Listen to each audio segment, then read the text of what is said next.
Barangay Ginebra bad news mga bro, may malaking problema at Justin Brownlee gusto ng palitan matapos matalo.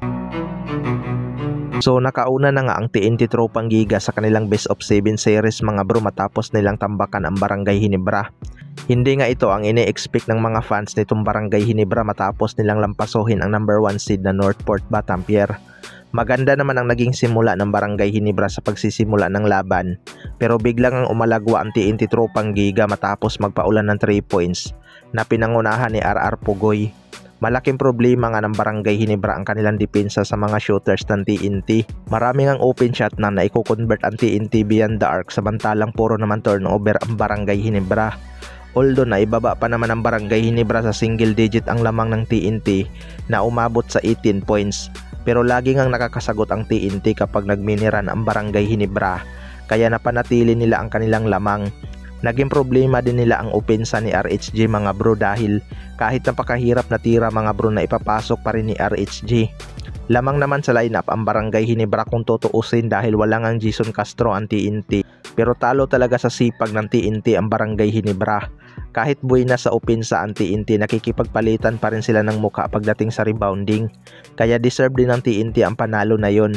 Kitang kita naman sa hustle na gusto talaga nilang manalo, unlike sa Barangay Ginebra na halos di maka-rebounds. Sa kabilang banda naman mga bro, Justin Brownlee gusto ng palitan matapos matalo.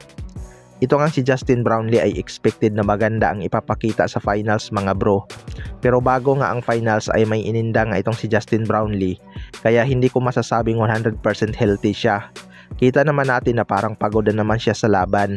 Pangatlong beses na nga ito na hindi 100% si Justin Brownlee sa finals kapag kalaban ang TNT Tropang Giga. Pero maganda naman ang inilaro ni Justin Brownlee mga bro, at nagtala pa nga ito ng double-double 25 points at 13 rebounds. Hindi lang talaga siya nasuportahan ng mga locals sa opensa, pero marami ngang nagsasabi na dapat na daw siyang palitan dahil hindi daw niya talaga kaya si RHG. Well, para sa akin mga bro, may edad na rin talaga itong si Justin Brownlee kaysa kay RHG, pero kaya pa namang sumabay ni Justin Brownlee kay RHG. Sadyang hindi lang talaga 100% si Justin Brownlee, at hindi rin siya nasuportahan ng mga locals. Hindi nga ramdam sa opensa sina Troy Rosario at Jimmy Malonzo. Matatandaan na grabe ang ginawa ng dalawang to kontra Northport Batampier. Kaya para sa akin mga bro, hindi naman kailangan palitan si Justin Brownlee. Kailangan lang talaga nila higpitan ang kanilang depensa, lalo na sa labas ng shaded lane, dahil 3 points talaga ng TNT ang dumali sa kanila. Kaya asahan natin mga bro na babawi itong Barangay Ginebra sa kanilang susunod na laban. Minalas lang din talaga ang kanilang opensa dahil ayaw pumasok kahit tutok na sa rim. Kayo mga bro, ano masasabi nyo tungkol dito?